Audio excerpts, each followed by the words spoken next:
खास बुलेटिन में आपका स्वागत है और मैं हूं आपके साथ सुमन पाल। पर्यटन नगरी नैनीताल में घोड़ा लाइब्रेरी पहाड़ पछयाड़ महोत्सव 2025 का आयोजन उत्साह और सांस्कृतिक गरिमा के साथ किया गया।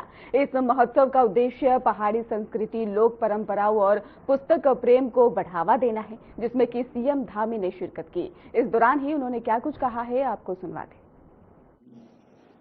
श्री अनिल डब्बू जी, दिनेश आर्या जी, शांति मेहरा जी, रेणु अधिकारी जी, दीपक मेहरा जी, रेखा कत्यूरिया जी, अध्यक्ष नगर पालिका परिषद काला डूंगी, मंजू गौड़ जी, ब्लॉक प्रमुख हल्द्वानी, जोगेंद्र पाल सिंह रौतेला जी, पूर्व मेयर। मुझे लगता है और उसके बाद रुद्रपुर भी नहीं हो पाएगा। तीनों कार्यक्रम मेरे आज नहीं हो पाएंगे, तो मैंने कहा ये बड़ा गड़बड़ हो जाएगा और आगे फिर कार्यक्रम यहां लगना बड़ा मुश्किल हो जाएगा। जल्दी टाइम नहीं है, चुनाव का समय है। फिर भी मैंने उनको पायलट साहब को कहा कि आप एक बार ट्राई करिए, यहां ठीक है, ट्राई करिए।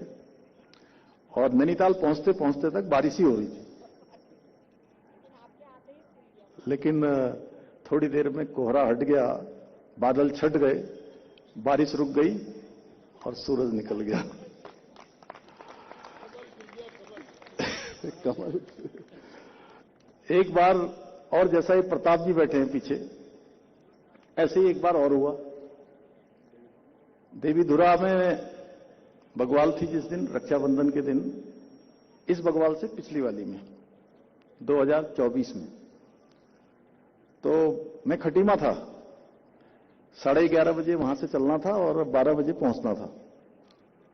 तो पायलट ने कहा कि बिल्कुल भी जो है मौसम है नहीं और आज तो किसी कीमत पर वहां नहीं हो सकता। तो मैंने सोचा कि अब मैया की यही इच्छा होगी। मैं 3 साल लगातार जा चुका हूं, तो इस साल मैया नहीं बुला रही शायद, लग रहा है। लेकिन फिर भी मैंने कहा चलो चलते हैं अपने टाइम से। तो जैसे ही उसमें हेलीकॉप्टर में बैठे तो पायलट ने कहा साहब इसके बाद कहां जाना है, क्योंकि वहां तो उतर नहीं पाएंगे। तो मैंने कहा यहां नहीं उतर पाएंगे, आप इसके बाद देहरादून चल देंगे। आज संयोग से यहां राम सिंह कैड़ा जी नहीं आए हैं। राम सिंह कैड़ा जी ने वहां मेरे लिए एक छत्र बना रखा था, घंटी बड़ी चढ़ाने के लिए मेरे नाम से।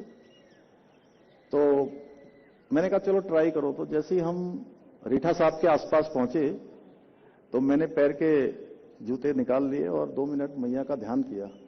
मैंने कहा मैया शायद मैं नहीं आ पा रहा हूं, आप ये जो छत्र है ये आप स्वीकार कर लेना। बस इतना ही मैंने ध्यान किया और मेरी आंख खुली तो मुझे जो है एकदम से देवीधुरा का मंदिर दिखाई देने लगा। तो मैंने कहा है तो देवीधुरा मंदिर दिखाई दे दिया, बाराही मैया का। तो उन्होंने कहा कि हाँ, लेकिन मैंने सोचा चलो चलो आगे चलो देखते हैं। वो नीचे तो शायद नहीं होगा, लेकिन नीचे करते करते वो हवाई हेलीकॉप्टर लैंड हो गया नीचे जमीन में, और कोई भी आदमी मुझे लेने नहीं आया हुआ था, क्योंकि उनको पता था कि अब नहीं आ पाएंगे। तो इस तरह से कई बार हो जाता है। आज तो सामान्य बात है। आपने इतना धौल पहन रखा है, धौल श्वेत धौल नया। तो आज भगवान सूर्य की विशेष कृपा हुई। मेरे लिए बहुत आज हर्ष का विषय है कि मैं आप सबके बीच में विश्व प्रसिद्ध घोड़ा लाइब्रेरी की जो हमारी ऊर्जावान टीम है,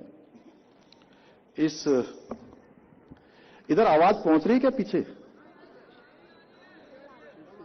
कहां तक पहुंच रही है? थोड़ा कम आ रही थी ना, इसलिए मैंने सोचा।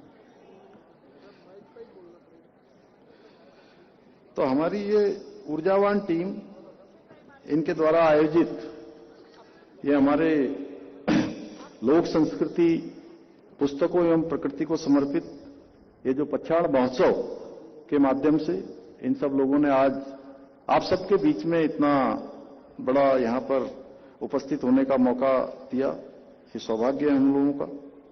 और ये घोड़ा लाइब्रेरी, ये अनोखी घोड़ा लाइब्रेरी वास्तव में हमारे यहां का जिस प्रकार का भौगोलिक संरचना है, उस भौगोलिक संरचना दुर्गम क्षेत्रों में निवास करने वाले बच्चों के लिए एक बहुत बड़ी आशा की किरण है, उम्मीद है उनके लिए एक मार्ग दिखाने का काम करती है। जो दुर्गम रास्तों में, सीमित संसाधनों में और कठिन परिस्थितियों के बावजूद ज्ञान का उजाला उनके घर आंगन तक पहुंचाने का कार्य कर रही है। यह अनूठी पहल हमारे दुर्गम पर्वतीय क्षेत्रों में घोड़े के माध्यम से पुस्तकों को पहुंचाने भर तक सीमित नहीं है, बल्कि उनके सपनों को उड़ान देने और भविष्य को एक दिशा देने का भी बहुत बड़ा माध्यम बन रहा है। ये ज्ञान, संस्कार और सेवा का एक जीवंत प्रतीक है, जो समाज के अंतिम छोर में खड़े बच्चों को शिक्षा का उजाला देने का काम कर रही है। जहां उजाला नहीं पहुंच पा रहा है, वहां भी ज्ञान का प्रकाश पहुंचाने का काम इस घोड़ा लाइब्रेरी के माध्यम से हो रहा है।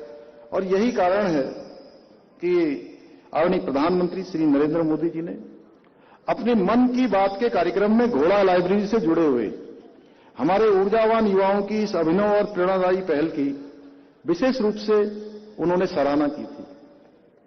और आज भी आप सब सुन रहे होंगे, उन्होंने कहा कि बहुत सारे ऐसे प्रेरक प्रसंग हैं, ऐसे प्रेरक काम हैं जो लोग कर रहे हैं और अनवरत रूप से कई सालों से उसको आगे बढ़ा रहे हैं। मैं प्रधानमंत्री जी का धन्यवाद करता हूं, आप सबकी तरफ से, उत्तराखंड वासियों की तरफ से उनका बहुत आभार व्यक्त करता हूं कि उन्होंने हमारे उत्तराखंड से जुड़े हुए अनेक ऐसे इस प्रकार के प्रेरक प्रसंगों को, हमारे यहां के नवाचारों को, हमारे यहां की मातृशक्ति के द्वारा, युवाओं के द्वारा जो काम किए जा रहे हैं, उन सभी को किसी न किसी माध्यम से अपनी मन की बात के कार्यक्रम से माध्यम से देश और दुनिया को बताने का काम किया है, देश और दुनिया के सामने ले जाने का काम किया है। मुझे ये जानकर अत्यंत प्रसन्नता हो रही है कि घोड़ा लाइब्रेरी द्वारा पक्षाण महोत्सव के आयोजन से विद्यार्थियों को अपनी लोक संस्कृति, पुस्तकों और प्रकृति से जोड़ने का भी एक अद्वितीय प्रयास किया जा रहा है। मैं इस अवसर पर हमारे बच्चों में पुस्तक संस्कृति को विकसित करने वाले इस नवाचार के लिए प्रिय भाई अनुज शुभम बधानी जी तथा उनकी पूरी टीम को मैं बहुत बधाई देता हूं और हृदय से इनका साधुवाद करता हूं। भाइयों बहनों, आज के इस अवसर पर जहां हम एक तरफ घोड़ा लाइब्रेरी द्वारा आयोजित इस महोत्सव में एकत्र हुए हैं, वहीं आज नैनीताल जनपद के समग्र विकास के लिए 114 करोड़ रुपए से अधिक की योजनाओं का यहां पर लोकार्पण और शिलान्यास भी किया गया है। मुझे पूरा विश्वास है कि ये सभी परियोजनाएं इस क्षेत्र में आधारभूत सुविधाओं को और अधिक अच्छा बनाने में, उनको मजबूत बनाने में बहुत सहायक सिद्ध होंगी। भाइयों बहनों, आज आदरणीय प्रधानमंत्री श्री नरेंद्र मोदी जी के कुशल नेतृत्व में और उनके मार्गदर्शन में हमारा राज्य भी विकास के अनेक नए कीर्तिमान स्थापित कर रहा है। विकास के हों, समृद्धि के हों, नवाचारों के हों, अनेक निर्णय लेने हों, जहां एक ओर आज हम शहरों से लेकर सुदूरवर्ती पर्वतीय क्षेत्रों तक सड़क, शिक्षा, स्वास्थ्य, पेयजल सहित सभी महत्वपूर्ण क्षेत्रों में इंफ्रास्ट्रक्चर को मजबूत करने पर काम कर रहे हैं। वहीं हम राज्य की जो समृद्ध सांस्कृतिक विरासत है, उस विरासत के संरक्षण और संवर्धन की दिशा में भी काम कर रहे हैं। हमारी सरकार ने देवभूमि उत्तराखंड को विश्व की आध्यात्मिक राजधानी के रूप में स्थापित करने का संकल्प लिया है और हम प्रधानमंत्री जी की प्रेरणा से उस दिशा में आगे बढ़ रहे हैं। हम केदारखंड की भांति ही मानसखंड के पौराणिक मंदिरों के पुनरुत्थान एवं सौंदर्यीकरण के लिए भी संकल्पित होकर कार्य कर रहे हैं। इसी के अंतर्गत नैनीताल जनपद के अंतर्गत सिद्धपीठ नैना देवी मंदिर के साथ साथ कैंची धाम, तल्लीताल में हनुमानगढ़ी, मुक्तेश्वर धाम सहित क्षेत्र के विभिन्न पौराणिक मंदिरों का आज विकास किया जा रहा है। इसके साथ ही आज हम कोटाबाग के तोक भटकानी स्थित प्राचीन हनुमान मंदिर के जीर्णोद्धार और सौंदर्यीकरण के कार्यों का भी लोकार्पण कर रहे हैं। और आज अभी भगत जी हम लोगों को सौभाग्य देंगे, तो मैं और आदरणीय अजय भट्ट जी अभी हनुमान जी को ढोक भी लगा लेंगे यहां से जाते हुए। हाँ, भोग लगाएंगे। इसके साथ ही आज हमने जहां एक और कालाढूंगी क्षेत्र में कई मोटर मार्गों के नवनिर्माण एवं सुधारीकरण कार्यों का आज यहां पर शिलान्यास भी किया है। वहीं हल्द्वानी और कालाडूंगी क्षेत्र में बिजली की समस्या के स्थायी समाधान के लिए 78 करोड़ रुपए से अधिक की लागत से विद्युत लाइनों के सुदृढ़ीकरण एवं विस्तार से जुड़े कार्यों का शिलान्यास भी किया है, जिससे आमजनों को निर्बाध रूप से और गुणवत्तापूर्ण विद्युत आपूर्ति सुनिश्चित हो सकेगी। भाइयों बहनों, आदरणीय प्रधानमंत्री जी के मार्गदर्शन से और उनके सहयोग से हमारी सरकार प्रदेश में शिक्षा व्यवस्था को और अधिक आधुनिक, व्यवहारिक और सुव्यवस्थित बनाने के लिए भी कई स्तरों पर कार्य कर रही है। शिक्षा के महत्व को ध्यान में रखते हुए हमारी सरकार ने देश में सबसे पहले नई शिक्षा नीति को लागू करने का काम भी किया, जिसके अंतर्गत हमने वर्ष 2022 में बाल वाटिका की शुरुआत कर प्रदेश में एक शैक्षिक क्रांति की शुरुआत की। हमारी सरकार द्वारा राज्य में क्वालिटी एजुकेशन सुनिश्चित करने के लिए सभी सरकारी विद्यालयों में एनसीईआरटी की पाठ्य पुस्तकें अनिवार्य की गई। साथ ही राजकीय और सहायता प्राप्त विद्यालयों में कक्षा 1 से लेकर 12 तक के सभी छात्रों को निःशुल्क पाठ्य पुस्तकें उपलब्ध कराई जा रही हैं। प्रदेश में जहां एक और 226 विद्यालयों को पीएम श्री विद्यालय के रूप में विकसित किया जा रहा है, वहीं सभी 13 जनपदों के 500 विद्यालयों में वर्चुअल कक्षाएं संचालित की जा रही हैं। साथ ही हमने राज्य के 840 नए विद्यालयों में हाइब्रिड मोड के स्मार्ट क्लासरूम भी स्थापित किए हैं। यही नहीं, अब उत्तराखंड वर्चुअल लर्निंग एप्लीकेशन के माध्यम से हमारे विद्यार्थी, हमारे छात्र छात्राएं, हमारे बच्चे घर बैठे ही आधुनिक और गुणवत्तापूर्ण शिक्षा भी प्राप्त कर रहे हैं। इससे बच्चे तुरंत फीडबैक प्राप्त कर अपना स्वयं का मूल्यांकन भी कर पा रहे हैं कि हमने कितनी तरीके से पढ़ाई की है, कितना हमको और तैयारी करनी है। एक अच्छा मूल्यांकन भी हो रहा है, जिससे उनको ज्ञात हो जाता है कि किस विषय में उनको और अधिक कितनी मेहनत करनी है। इसके साथ ही हम राज्य में दूरस्थ क्षेत्रों तक बच्चों को ऑनलाइन शिक्षा उपलब्ध कराने के लिए 5 पीएम ई विद्या चैनल भी संचालित कर रहे हैं।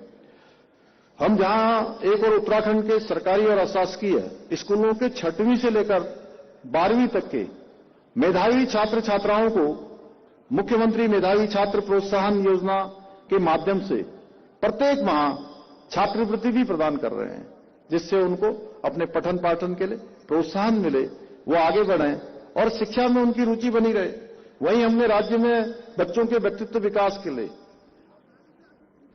प्रदेश के प्रत्येक विकासखंड के 10वीं और 12वीं के बच्चों को पूरे भारत भ्रमण पर भेजने की शुरुआत भी की है। पिछले वर्ष भी बड़ी संख्या में हमारे बच्चे गए थे। इस बार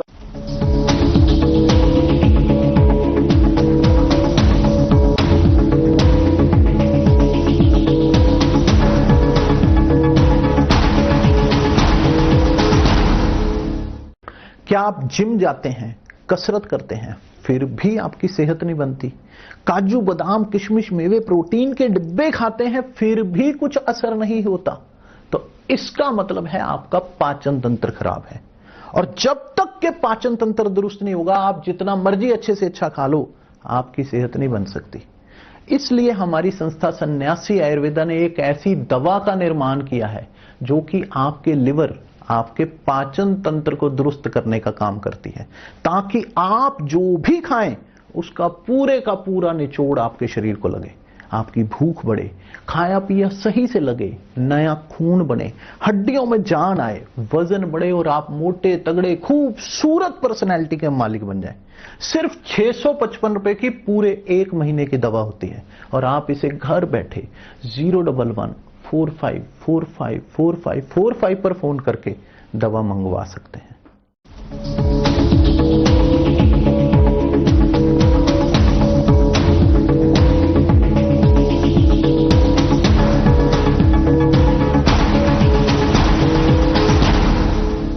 भी गए हैं, मुझे लगता है हमारे इस ब्लॉक से भी गए होंगे।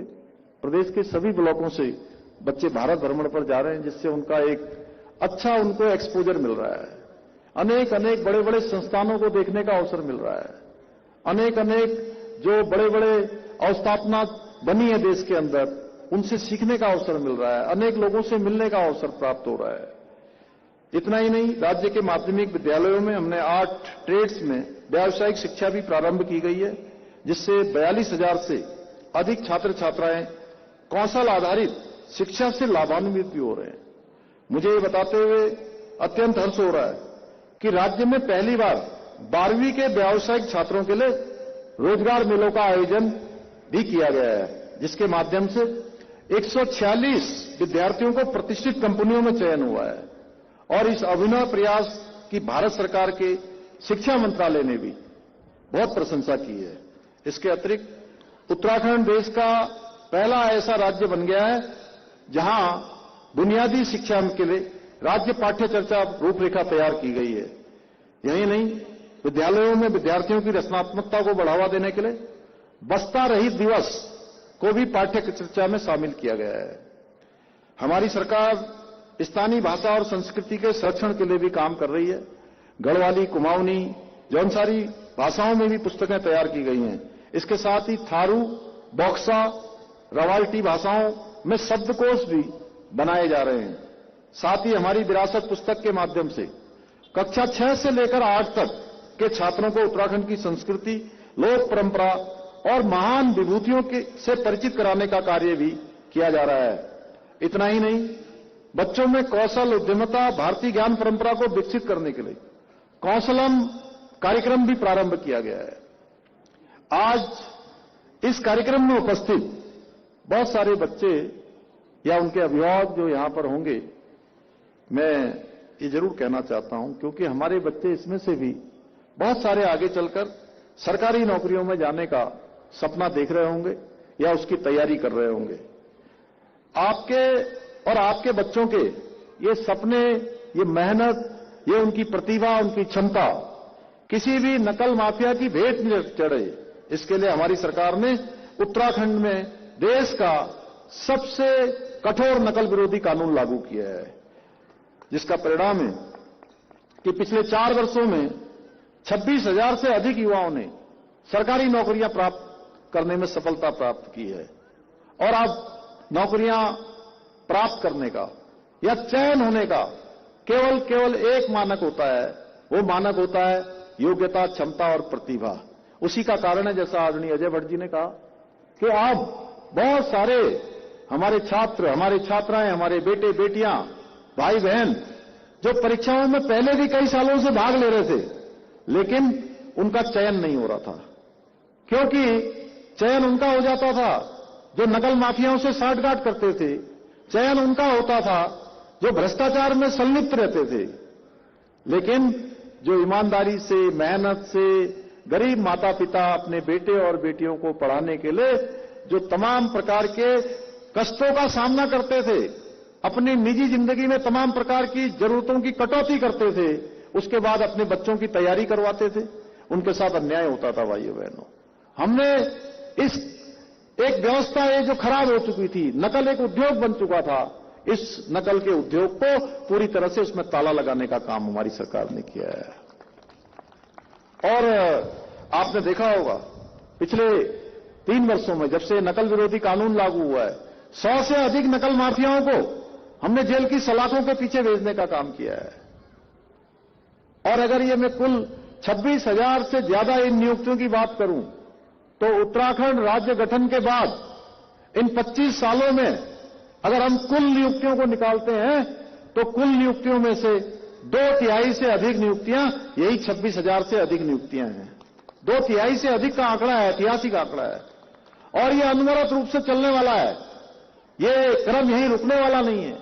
मैं अपने प्रदेश के सभी विद्यार्थियों से, अपने छात्रों से, छात्राओं से, अभ्यर्थियों से, अपने भाई बहनों से ये कहना चाहता हूं कि जिनको भी अभी आगे की परीक्षाओं में भाग लेना है, वो अपनी तैयारियां करें, मेहनत करें और पूरे मन लगाकर पढ़ाई करें। अब कोई नकल माफिया उनकी मेहनत पर पानी नहीं फेर पाएगा, क्योंकि अब हमने सख्त नकल का कानून लागू किया हुआ है। इसके साथ साथ हमारी सरकार द्वारा संघ लोक सेवा आयोग, एनडीए, सीडीएस आदि की लिखित परीक्षा पास करने वाले अभ्यर्थियों को साक्षात्कार की तैयारी करवाने के लिए भी वित्तीय सहायता का हमने प्रावधान किया है। इसके लिए वित्तीय सहायता भी प्रदान की जा रही है। आज के अवसर पर मैं सभी विद्यार्थियों से भी आग्रह करना चाहता हूं कि आप पुस्तकों को केवल परीक्षा तक सीमित न रखें, बल्कि उन्हें अपने जीवन का अभिन्न हिस्सा बनाएं। क्योंकि आज ये घोड़ा लाइब्रेरी से संबंधित है, विकास की योजनाएं चल रही हैं। मैं जरूर अभिभावकों से भी कहना चाहता हूं कि ये किताबें पढ़ना ये हर किसी की आदत में होना चाहिए, ये आदत में आना चाहिए। मैं भी कोशिश करता हूं कि जब जब मुझे थोड़ा समय मिलता है कुछ न कुछ पढ़ूं, कुछ न कुछ सीखने का अवसर मिले, क्योंकि किताबें ये सच में अगर मैं कहूं तो ये दिमाग की खुराक देने का काम करती हैं। इसलिए हमें दिमाग की खुराक लेने में कभी पीछे नहीं होना चाहिए। पुस्तकों के माध्यम से प्राप्त ज्ञान न केवल अपने शैक्षणिक जीवन को सशक्त बनाएगा, बल्कि आपके चरित्र, आपकी सोच और आपके भविष्य को भी एक नई दिशा देने का काम करेगा। मेरा मानना है कि पुस्तकें हमारी सच्ची मित्र हैं, मार्गदर्शक होती हैं, जो हमें सही मार्ग दिखाने के साथ साथ एक बेहतरीन इंसान बनने का, एक अच्छा इंसान बनने की प्रेरणा भी देती है। तो मैं पूछना चाहता हूं सब लोगों से, तो पुस्तकों को अपना साथी बनाने में अपने बच्चों को प्रेरित करेंगे? स्वयं के साथ पढ़ेंगे पुस्तकें? जोर से बोलिए, इधर से आवाज कम आ रही है। चलिए, अब यहां पर भगत जी ने बहुत काम पहले ही यहां कर रखे, और ये जब भी मेरे पास आते हैं तो हमेशा विधानसभा के बारे में ही बात करते हैं, और छोड़ते ही नहीं है जब तक ये काम न करो, इनके छोड़ते ही नहीं है। तो यहां पर जो है अनेक कामों के बारे में इन्होंने उल्लेख किया है, जैसे कोटाबाग महाविद्यालय में कृषि संकाय खोलने को लेकर भी ये आए थे, कई बार इन्होंने कहा। और ये चूंकि एक नया विषय खोलना था, थोड़ा कठिन कार्य था, लेकिन हमारे वरिष्ठ नेता भी हैं। इसके साथ ही ये महाविद्यालय की बाउंड्री है, इसने मुख्यमंत्री घोषणा से स्वीकृत कराया इन्होंने।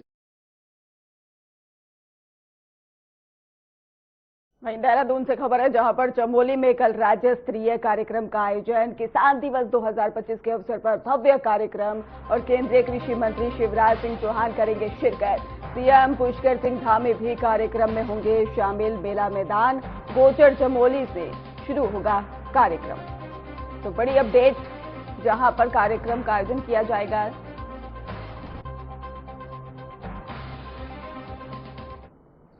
यमुना घाटी के नौगांव क्षेत्र में आयोजित रवाई लोक महोत्सव के दूसरे दिन पूरा कार्यक्रम लोक सांस्कृतिक रंग में रंगा नजर आया।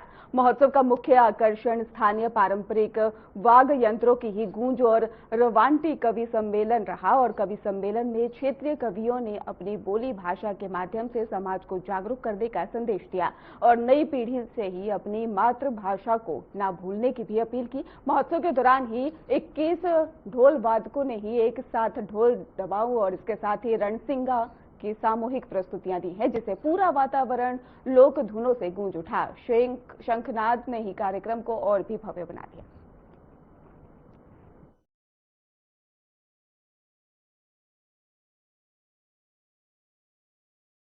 पूरी टीम को मैं बधाई देना चाहूंगा कि उन्होंने स्थानीय वस्तु विशेष को छुआ और रवाई लोक महोत्सव की जो मूल परिकल्पना है उसको परिदृश्य करने में वो सफल रहे।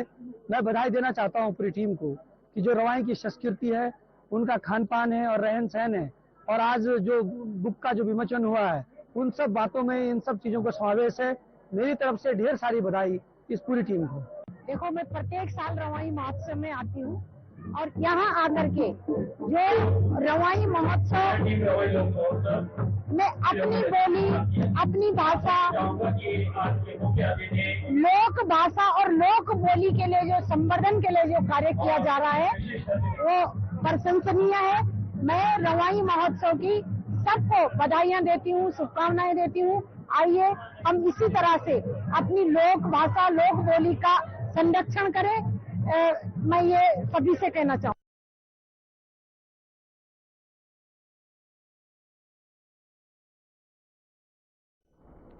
फिलहाल खास बुलेटिन में बस इतना ही। आगे की खबरों के लिए आप देखते रहिए हमारे चैनल। धन्यवाद।